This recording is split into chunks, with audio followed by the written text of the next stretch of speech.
Eh bien, bonjour à tout le monde. Bienvenue dans le cadre de notre émission C'est arrivé comme ça. Donc aujourd'hui, on a le privilège d'avoir Antoine avec nous. Donc bienvenue Antoine. Merci. Comment vas-tu? Super. En Et forme? toi? Ouais, super. Ça va super. Ben, je suis content de t'interviewer. Mhm. Et puis, on va partager un peu ton histoire parce que tu as une histoire extraordinaire qui t'a amené à Ouais, venir ouais. jusque-là, en parler et à le partager à d'autres. Mhm. Tu veux pas la garder pour toi, donc Non. ça, c'est super. Et parce que d'autres peuvent vivre aussi ces choses-là.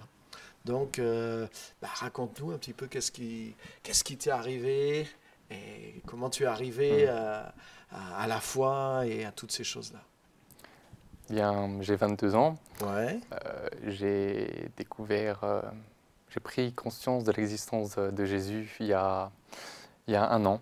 d'accord. J'étais en semestre à l'étranger. Ok, À l'époque, j'étais vraiment... En fait, ce qui m'a amené à le découvrir, c'est que j'étais à fond dans les théories du complot. En fait, c'est ok, Satan qui m'a mené à lui, à ok, apprendre l'existence de tout ce qui existait dans ce monde, d'accord. certaines sphères, etc. Et Ok, du coup, je me suis dit, il y avait voilà, des gens qui vouaient un culte à Satan. ok. Et Ah, donc ça tu m'a- étais en recherche sur ces sujets-là, quoi. oui, en fait, Tu j'avais étais fait où alors, dans quel pays? en Irlande. En Et en Irlande. fait, tout a débuté, j'ai fait des recherches dans le cadre d'un cours de neurosciences sur le contrôle mental. D'accord. Et tout a découlé de là au final. Ok.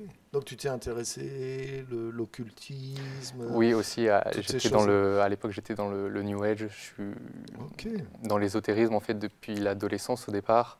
ok. J'ai commencé à m'intéresser aux expériences de mort imminente. Enfin voilà, à me poser des questions du coup, Ouais, pourquoi la vie, l'univers, etc. d'accord. Et après ces recherches, en fait, du coup, je suis tombé dans l'ésotérisme et je recherchais en fait, implicitement, je recherchais vraiment les réalités spirituelles parce que pour Ouais, moi, c'était évident que on n'était pas là juste pour vivre et mourir et que ça s'arrêtait là. ouais, ouais. Et donc j'ai fait vraiment toute cette recherche, une quête spirituelle parce Ouais, que ben, j'avais eu beaucoup de blessures dans mon enfance et je ok. cherchais à aller mieux, à comprendre Des pourquoi, enfin vraiment, réponses ouais, tout ça. et une recherche spirituelle aussi, Oui, quoi. mm. Ce qui Et, est compréhensible mm. aussi. Donc ça a duré plusieurs années quand même, parce que si Oui, tu as oui, vraiment commencé depuis 15 ans, l'adolescence, ok. ouais, 14-15 ans, ça a commencé. Ah, Et en fait, je croyais qu'à travers ces recherches, via le développement personnel, j'allais pouvoir guérir mes blessures, aller d'accord. mieux, etc. Ouais, Et ouais.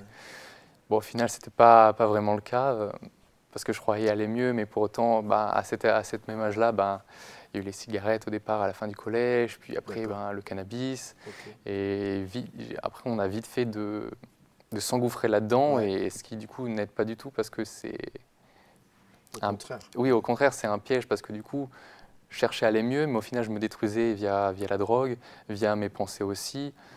Euh, Ça a fait beaucoup de dégâts sur les pensées, Ouais. et je psychotais beaucoup. Et Vraiment, ouais, ouais. ça m'a pas du tout aidé.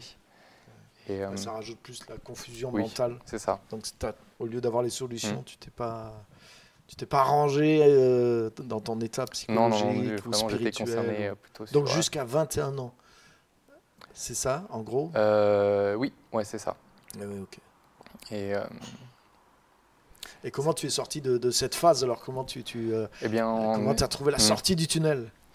en ayant pris conscience, enfin voilà, qu'il y avait ces réalités-là qu'on vivait dans le monde de Satan, en Ouais, fait, j'avais fait beaucoup de recherches aussi un peu sur le darknet. d'accord. Du coup, j'étais vraiment dans un esprit très, enfin tout ça qui vit dans la peur. Ok. Mais en fait, en parallèle, sur ces mêmes pages, il y avait aussi des pages sur Jésus. Et je me Ok. suis dit, ah tiens, ok, Jésus. Et aussi, je suis retombé sur des vidéos des chrétiens du mouvement de The Last Reformation D'accord. qui allaient prier, qui voilà, les guérisons, des miracles. Ouais. Et j'avais même vu ces mêmes vidéos en fait 2 ans auparavant D'accord. via une amie qui me les avait partagées, qui était un peu dans le New Age aussi, mais qui avait un passé de chrétienne et qui du coup était retournée à la foi, qui m'avait partagé ces vidéos. Mais sur le moment, j'ai pas, non, mon cœur n'était pas du tout disposé à Ok. recevoir la parole, enfin voir la puissance de Dieu Ouais, agir. ouais. Et du coup, il y a un an, vraiment, quand je revoyais ces vidéos, ça m'a vraiment touché. J'ai vraiment vu la puissance de Dieu agir. Ok. Ouais, Et donc là, vraiment, tu t'es arrêté ouais. sur les Mm, sujets, les mm, vidéos, les guérisons, de voir des chrétiens d'aujourd'hui vivre l'évangile, ouais. quoi. Ah oui, ça m'a donné envie, Ouais. cette vie-là, de voir ça, parce que quand bien même j'étais dans le New Age, je savais qu'on pouvait guérir via l'hypnose, magnétisme, etc. Mais du coup, il y a tout un travail derrière d'autres entités. Et Et oui. là, voilà, c'était vraiment Jésus qui le faisait. Et ouais. Et après, je me suis beaucoup aussi à regarder, enfin, j'ai regardé beaucoup de témoignages pour voir comment Jésus avait œuvré dans la vie des gens. D'accord. Et c'est ça qui m'a vraiment donné soif que Jésus vienne dans ma vie, vienne me guérir, vienne me délivrer de toutes les pratiques dans lesquelles j'étais. Ouais. Et aussi, peut-être trouver ces solutions que tu n'avais pas encore trouvées pendant toutes ces années, ce que tu disais un petit peu tout à l'heure, quoi. Donc c'est beaucoup par vidéo en fait que tu as fait tes premiers pas, quoi. Parce que oui, il y a personne qui m'a parlé de Jésus, donc et en écoutant les témoignages. Donc c'est sûrement une des raisons aussi qui fait que tu partages aussi ton histoire, parce que quelqu'un comme tu étais peut lire et écouter aussi ce témoignage et ça peut l'aider aussi. Ouais. D'accord. Et donc comment tu as pu aller plus loin à partir de donc tu disais ces témoignages, c'est ce qui m'a donné aussi envie de faire cette expérience. Et comment tu as fait l'expérience et quelle était cette expérience? Au début, je tâtonnais vraiment, du coup, je ne savais pas comment faire. Donc, j'avais emprunté la Bible à la bibliothèque universitaire. Je lisais un petit peu, voilà, mais vraiment, je ne savais pas trop comment faire. Je priais un petit peu, mais je ne savais pas trop comment non plus. En fait, je me rappelle, j'avais pris la décision durant le Nouvel An de me dire, ok, bon ben, vas-y, j'arrête tout, je vais arrêter l'alcool, je vais arrêter la drogue. Et ces nuits-là, j'avais passé le Nouvel An tout seul parce que vraiment, j'avais pris conscience qu'on vivait dans la dépravation, etc. Et je voulais plus de ça. Et donc, je me suis dit, bon, ok, bon, ben, j'ai commencé à prier vraiment. Et j'avais un petit carnet, j'avais donné des prières, le Notre Père et d'autres prières peut-être un peu plus catholiques aussi. Mais et voilà, je me dis, je vais même jeûner. Bon, ça tenait 2 jours parce que je n'étais pas du tout affermi. Mais, pas mal, quand même. mais et bon, après, le parcours était plus compliqué parce que quand bien même tu avais la décision, voilà, l'ennemi était toujours là pour me faire chuter. Je suis quand même retombé dans la drogue, dans la chair aussi, parce que en fait, tu étais un peu tout seul avec quelques petits outils que tu maîtrisais pas beaucoup finalement aussi. Et j'avais du coup après pris la décision de contacter une sœur sur la carte de The Last Reformation pour pouvoir me faire baptiser. Parce qu'au bout d'un moment, je me dis, il faut que je me fasse baptiser. Pour moi, je voyais, c'était la seule solution pour que Jésus vraiment entre dans ma vie, œuvre en moi. D'accord. Et, donc par Internet, tu as rencontré un réseau de chrétiens. J'ai rencontré une sœur sur Angers, là où je faisais mes études après être revenu en France. D'accord. On s'était rencontrés, boire un café, parler de Jésus. Et je ne me suis pas fait baptiser tout de suite. Enfin, on avait prévu de le faire, mais ça ne s'est pas fait. Et il y a une anecdote justement qui m'a fait prendre conscience justement qu'il fallait ne plus vivre dans la chair en fait. C'est comme on avait prévu le baptême un week-end et dans la semaine je me suis dit bon voilà je vais aller avoir un rapport une dernière fois voilà dans la chair et suite à ça direct après je reçois un message ça va pas être possible pour ce week-end donc et direct j'ai pris une claque je me suis dit oui enfin voilà j'ai vu vraiment la main de Dieu me dire enfin tu peux pas donner ta vie à Jésus alors que tu vis quand même dans la chair qu'au final tu fais pas tout, enfin tu veux pas vraiment lui donner ta vie. Et donc bon, ça m'a un petit peu attristé, mais enfin voilà, c'est comme ça. Et ça t'a appris aussi quelque chose. Oui. Ça t'a permis de voir, il y avait une corrélation directe, quoi. Et je suis peut-être pas tout à fait prêt à renoncer à mon ancienne vie. Et après, alors, comment tu as fait le pape finalement, puisque tu as pris le baptême Oui, après ça a été un peu plus tard, vraiment à la fin d'année, durant l'été, quand bien même j'avais encore chuté, etc. Mais j'étais revenu chez mon père en Bretagne et je me dis il faut vraiment que je me fasse baptiser. Et j'avais quand même cette soif du baptême, vraiment vivre la vie que j'avais pu voir au travers de ces vidéos, de ces gens se faire baptiser, toutes ces délivrances, etc. Parce que je voulais vraiment plus de ma vie, je voulais plus galérer, je voulais plus de ces choses-là. Et donc j'ai contacté toujours un frère du coup sur la carte, on s'est vu, on a bu un café avec sa femme, voilà, on a parlé de Jésus pendant des heures. Et après il me dit le week-end prochain, on se réunit un week-end avec plein de frères et sœurs, donc viens. Et j'y suis allé, je me suis baptisé. Et il y a une sœur qui m'avait dit, qui avait reçu une parole qui m'a dit, quand au moment où plein de frères et sœurs priaient les uns pour les autres, je regardais, c'était tout nouveau pour moi, voilà, c'était vraiment... J'avais l'impression de me sentir un peu comme un intrus, mais parce que voilà, j'étais encore... tout nouveau arrivé, quoi. C'est ça. Et elle m'a dit, quand je regardais tout le monde prier les uns pour les autres, se donner les paroles de révélation, elle m'a dit, le Seigneur me dit, c'est ce moment, c'est ce week-end, c'est là où que tu faut le baptiser. Et ça m'a touché parce que je me suis dit, enfin, quand bien même c'était compliqué, quand bien même toutes les situations autour de toi te font croire que enfin, pas que c'est la misère, mais que tu galères, etc. Enfin, ça avance pas. oui, il sera quand même là, il te tend toujours la main Ouais. et ça sera le bon moment, c'est que ça sera le bon moment. Et ça, c'était quand alors? C'était cet été. D'accord. Et, et depuis après, alors, tu as vraiment vu un avant, un après? Petit à petit, j'avais surtout plus une paix, mais quand même, après il m'a fait baptiser, enfin, l'ennemi m'a vraiment fait douter, à me dire, ouais, est-ce que tu t'es baptisé? Enfin, est-ce que ça a vraiment bien marché? Est-ce que est-ce que ton cœur, tu croyais vraiment, etc. Et ça m'a beaucoup troublé au début, mais je continuais quand même à lire la Bible. Après, j'ai eu un emploi l'été, et j'ai remarqué quand même que je me laissais moins abattre par les situations qui m'entouraient. D'accord. Et après, j'avais eu une grosse attaque fin août, toujours dans la chair, parce qu'en fait, ce que j'ai pas dit depuis le début, c'est que j'avais des rapports avec des hommes. En fait, depuis que j'étais tout jeune, mon cœur désirait les hommes, mais donc je me considérais à l'époque comme bi, mais quand bien même, je savais que ça n'allait pas me rendre heureux. En fait, j'avais cette intime conviction que cette vie-là ne me rendait pas heureux, que je savais que je ne pourrais pas faire ma vie avec un homme, mais je me voyais encore moins la faire avec une femme, avoir des enfants, me marier. Et bon, après, mes parents se sont divorcés, donc je voyais moins l'idée du mariage aussi comme ça.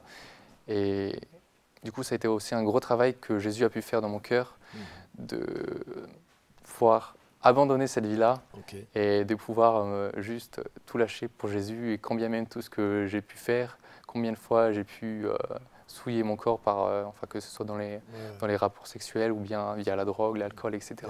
Toutes ces choses-là. Et c'est là du coup où l'ennemi est quand même fort et qu'il est malin.